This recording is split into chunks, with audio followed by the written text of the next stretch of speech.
Et salut à tous, donc on se retrouve aujourd'hui pour une nouvelle petite review. Alors quand je suis parti aux États-Unis, donc chez Evac, donc fait quelques petits achats, notamment une réplique. Pourquoi? Simplement que d'une part c'est beaucoup moins cher, donc là on est sur un prix de 179 $, ce qui nous fait à peu près 150 €. La réplique. Malheureusement elle n'est pas vendue avec le rail, donc je l'ai dû acheter à part, seulement ça coûte 30 $ le kit. Et 30 $, ce qui nous fait à l'heure actuelle 27 €. Faites le calcul, on est loin des 269 € proposés en France. J'ai acheté un chargeur supplémentaire, à savoir pourquoi, parce que je me tourne maintenant vers l'IPSC. L'airsoft commence, les parties, je n'en fais plus, j'ai décidé de ne plus en faire. Pourquoi? Simplement qu'il y a trop de personnes qui chouinent les ouin-ouin, ce que j'appelle ça comme ça, quand ils se prennent des billes, que ce soit de loin, de près, etc. Il y a beaucoup trop de ouin-ouin, des kikou call off. Et donc moi je n'ai pas cette vision airsoft, ça fait maintenant actuellement 15 ans que j'en fais, c'est la 15e année, donc j'ai vu évoluer l'airsoft, tant bien que en mal, mais beaucoup plus en mal au niveau des parties. Bref, c'est pas le sujet de la vidéo. Aujourd'hui je vous présente le Armorox, le HX2401, donc c'est la version IPSC, hein. Euh, donc la W Custom, mécanique WE forcément. Mais vous allez voir que je vais changer 2-3 pièces déjà de base avant d'en acheter d'autres. Donc à l'ouverture, je l'ai envoyé quand j'étais à Los Angeles. C'est arrivé nickel, sans douane, sans rien. Donc en fait, il est possible d'envoyer depuis les États-Unis. Selon les États, je précise bien, selon les États où vous êtes, il est possible d'envoyer des répliques via USPS. C'est simplement la poste version américaine. Donc j'ai récupéré 2-3 papiers quand j'étais là-bas. Donc, par exemple une carte. Ça c'est le manuel d'utilisation avec les conseils, mais vous pouvez l'avoir sur le site internet. J'ai récupéré voilà, la fiche Glock version Humarex, que Humarex revend, et puis j'ai pris ça aussi, bon ça je sais pas trop c'est quoi. Enfin bon, j'ai pris ça, c'est des petits goodies à la con. Livré avec un seul chargeur, donc 30 coups, et la réplique. En dessous, il n'y a que dalle. Je vais avoir deux défauts. Le premier, j'ai paumé les petites vis qui vont pour mettre ici. Je sais pas du tout où je les ai foutues. Bon, heureusement, ça se trouve encore. Et secondo, bah, il manque la mire ici, la petite fibre optique. Donc je ferai un petit peu, on va dire, voilà, l'impasse entre guillemets sur les éléments de visée qu'il y a de base. Alors cette réplique, eh bien, des composés de polymère et d'aluminium, ou de Zamac, je ne sais pas trop. J'ai pas encore fait le test de l'aimant. Pour moi, c'est de l'alu, je pense. La culasse n'a pas l'air trop lourde. On voit qu'il est totalement neuf, il n'a pas tiré un seul coup, je l'ai juste manipulé, voilà, juste comme ça. On voit bien, il y a encore les scotch ici, hop, d'origine. Donc ça, je vais juste les enlever. Alors je sais pas pourquoi ils mettent ça. C'est du duct tape en plus, donc bah, je sais pas trop. On va mettre ça là-dessus, et puis on va enlever aussi celui-là de la poignée. Si j'y arrive. Eh ben, hop, voilà. Donc, oh putain, on en a encore un. Je sais que c'est fabriqué à Taïwan. Ça m'emmerde plus qu'autre chose. Bon, alors déjà lui, on va le démonter, hein. Je suis désolé, je fais ça en direct en même temps. Je découvre un petit peu l'interne en même temps que vous. J'ai juste manipulé, j'ai pas encore démonté. Pour voir un petit peu ce qu'il y avait dedans. Hop, je vais le coller sur la boîte comme je fais d'habitude. Hop. Puis ça, on va le virer à l'ongle. De toute façon, ça part à l'ongle. Il faut juste faire gaffe à pas enlever la peinture. Si c'est une peinture que WE a appliquée, disons que ça risque d'être niveau qualité médiocre, quoi. D'accord. Hop, ça aussi, ça dégage. Ça va au niveau de la boîte. Et là, on devrait être pas mal. Alors tout de suite, on va remarquer une chose, c'est le bout orange. Ça, c'est inévitable. Vous allez aux États-Unis, c'est bout orange obligatoire. Heureusement, ça s'enlève. Bon, moi, je vais le jarter direct, hein, dès que la vidéo sera finie. Je vais le jarter donc direct. Alors, au niveau du poids du maintien de celle-ci, on n'est pas trop mal. Niveau poids, je ne saurais pas vous dire. je ne saurais pas vous dire, on est en dessous du kilo, ça c'est sûr. Hein. Ça se tient très très bien en main, c'est extrêmement confortable. Très surpris d'ailleurs, très surpris. Le grip accroche bien, mais sans être agressif. Donc ça c'est une très bonne chose. On va avoir au niveau marquage, non réel. Hein. C'est écrit en chinois, je ne sais pas du tout ce que ça veut dire. Ding Chavez a fait la review, je pense qu'il a fait la traduction. Armorer Works, pardon, avec le logo de la firme. En dessous, on va avoir un petit aigle avec le A pour Armorworks. Ici, qu'on le voit par transparence, mais si j'injecte un chargeur, on verra un petit signe. Je sais pas du tout à quoi ça correspond, hein. Donc pareil, le signe de la marque. Wind Velocity, je pense que ça doit être ça. Hein. Et le calibre du réel, 38 Super Comp. Alors pourquoi 38 Super Comp et pas 45 ACP? Simplement que le 38 Super Comp coûte beaucoup moins cher, mais surtout au niveau des sensations de recul en réel, il y en a beaucoup moins qu'un 45 ACP, ce qui fait qu'en fait on reste beaucoup mieux en simul. C'est juste pour ça en fait, et je pense que niveau capacité de chargeur, on augmente par rapport au 45 ACP vu que c'est plus petit au niveau du diamètre. Donc voilà. Alors on va avoir un effet alu brossé sur les côtés de la culasse, qui est ajouré en haut ici. Bon, c'est trop dégueulasse, hein, ça fait pas mal. Les grilles de préhension, elles glissent quand même. Le retour de culasse a l'air d'être pas trop dégueulasse. J'allais oublier, on a 2016 ici et le logo de la firme encore au niveau d'ici. Alors c'est, on va dire, c'est inspiré des PA de chez STI International, donc je parle en vrai. Hein.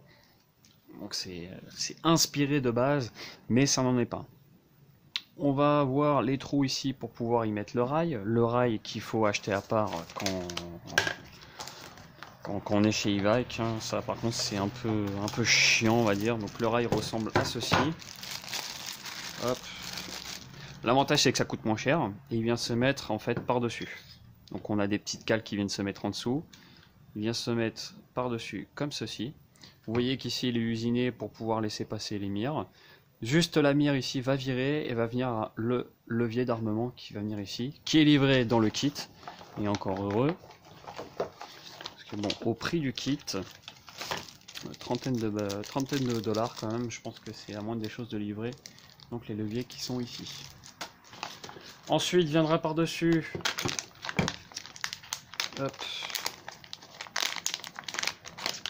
Le repose-pouce, donc c'est pour ça que je vais changer de vis, je vais mettre des plus longues, mais le repose-pouce va venir comme ceci, ce qui fait qu'en fait au niveau confort on sera vraiment pas mal du tout. Ça nous laisse l'arrêtoir de culasse libre, bien qu'il ne sera plus actif une fois que j'aurai fait les modifs. Et donc voilà pour les modifs externes, à savoir qu'il y aura une petite dock qui va venir dessus, forcément, pour la visée rapide, c'est normal, base IPSC. On va avoir des éléments donc de visée, comme j'ai dit à l'avant, il va manquer la fibre optique. C'est dommage, je sais pas pourquoi. Bon, bah, tant pis, hein, je vais dire, on va essayer d'en choper une sur Wish ou quelque part. Et on va en avoir une réglable, donc en dérive et en hauteur à l'arrière. Alors c'est juste en fait un trou qui va donner ceci. Donc c'est pas super, j'ai testé là-bas sur place à leur stand de tir et franchement c'est pas super. Niveau prise de visée c'est horrible, c'est pas précis du tout. Moi personnellement j'aime pas du tout, donc c'est pour ça que ça va virer. Je préfère à la limite les visées d'Aikapa Marui. Concernant donc la frame a été ajourée donc ici. On va avoir un magwell qui va faciliter l'insertion du chargeur. Si on le met de côté, vous voyez tout de suite ça rentre. Ça c'est un gros avantage et au niveau du confort en fait ça y joue aussi. On va avoir donc des ajournements ici, une détente monobloc courbée. Bon, un rail à l'avant qui va me servir à rien. C'est juste pour la déco. Pour moi, ce sera uniquement pour la déco. Laser ne servira à rien vu qu'il y aura le rail avec l'optique. L'arrêtoir de culasse fonctionnel. Ils ont déjà short-stroké la culasse de base. Mais franchement, il revient quand même pas trop mal. Est-ce qu'on peut le short-stroker Non. Donc ça par contre, ouais, c'est un gros problème en IPSC. Donc moi ma culasse fera uniquement d'avant en arrière comme ceci, grand maximum. Mais juste de quoi le démonter pour le graisser, le nettoyer, etc.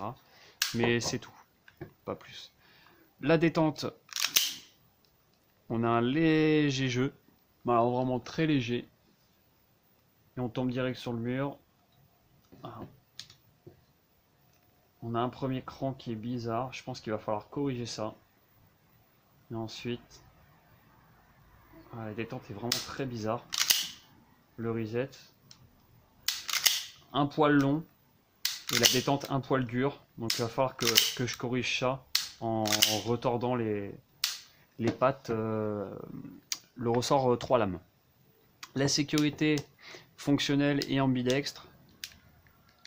Donc uniquement quand le marteau est armé. Et est-ce qu'on a un jeu de... Oh putain la vache. Ah ouais, alors ça par contre c'est pas super. On a un gros jeu de l'autre côté. Mais est-ce qu'elle fonctionne bien? Elle fonctionne bien.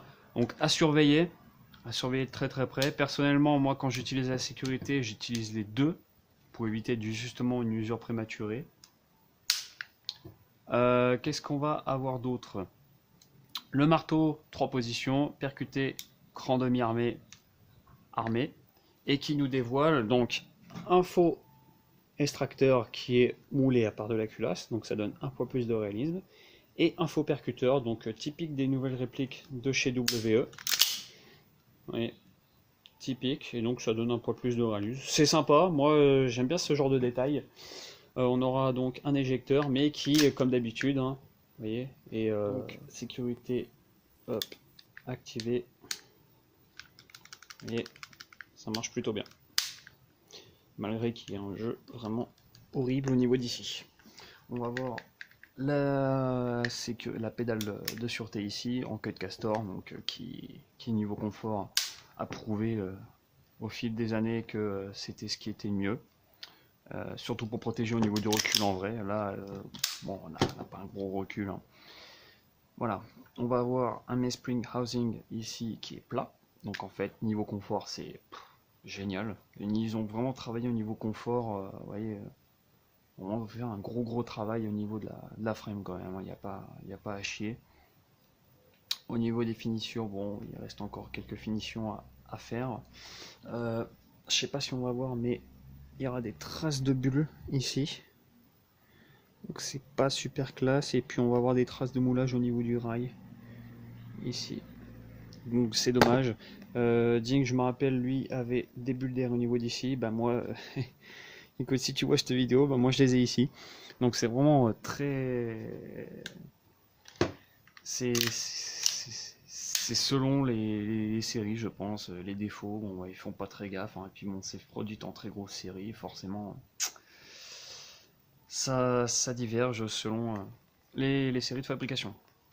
On va avoir un canon fixe. Alors canon fixe, qu'est-ce que j'appelle canon fixe? C'est-à-dire qu'il ne va pas reculer et basculer. Par contre, il va avoir un jeu. Et est-ce qu'il va avoir un jeu? Bon, pas énorme, hein. Je pense que ça doit se corriger. Est-ce qu'on va avoir... On a quand même un gros jeu au niveau de la culasse. Est-ce qu'avec... On a un beaucoup moins gros jeu au niveau de la culasse quand il y a un chargeur. Bon, écoutez, on verra bien ça à la longue. Hein. Qu'est-ce que je peux dire d'autre dessus? On y voit le canon interne ici, qui fait quand même une très grosse longueur. Je rassure, il va être coupé au niveau d'ici. Il va être coupé net. Pourquoi? Parce que je veux laisser le compensateur en air libre ici. Simplement une question d'esthétique et de réalisme. Voilà, tout simplement. J'ai déjà mis mes gros doigts dégueulasses au niveau de la culasse. C'est déjà en train de marquer. Le démontage, c'est comme tous les 1911 Aikapa et compagnie. On recule à demi-lune, on sort la toile de culasse, on vient éjecter la culasse. Donc déjà on va passer à la frame. On va voir un petit peu la mécanique. Bon bah ça y ressemble à du WE avec des modifs, je trouve. Alors quand même pas mal de traces de moulage. Je sais pas si on va réussir à les voir, mais on en a ici. Ouais, bon, il y a quand même du taf à faire encore. Peut-être que le prix, enfin je sais pas trop. La mécanique m'a pas l'air d'être graissée. Ouais, bon, ça reste du WE, c'est compatible Marui apparemment. À voir. On va voir donc la culasse. Short-stroké avec cette petite pièce ici. Qui va jarter et qui va faire place donc à ceci. Donc j'ai acheté aussi quand j'étais là-bas un kit de short stroke. On va avoir un hop-up réglable ici, un nozzle rouge soi-disant fait pour le CO2. Perso je le fais pas tourner au CO2 mais à gaz. On va avoir une tête de piston expansive. Donc ça c'est plutôt bien, je préfère ces têtes de piston là. Au niveau des montages, on va essayer de faire comme... Oh la vache. Le ressort est plutôt costaud. Non, bon, il faudra démonter cette petite pièce là, je pense. Hein. Puis je démonterai le tout et je ferai des photos comme d'habitude. Alors, je n'ai pas de gaz pour tester la réplique, vu que je suis revenu des États-Unis, je suis pas encore reparti chez moi. Donc les tests ne se feront qu'une fois rentré chez moi. Le chargeur ressemble beaucoup à du Tokyo Marui. Donc ici en version chrome, compatible Marui. Enfin les Marui rentrent dans la réplique, hein, je veux dire. On aura un gaz route qui va être changé.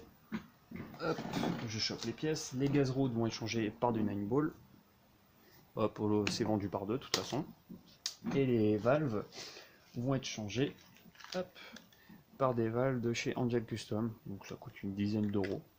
Pas très cher. J'ai oublié, le ressort de nozzle va être changé par des ressorts de nozzle 130% de chez Angel Custom.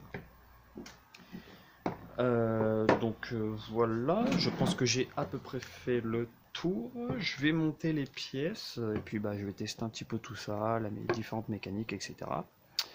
Et donc voilà, je ferai quand même une petite vidéo du fonctionnement final avec les modifs qu'il y a eu.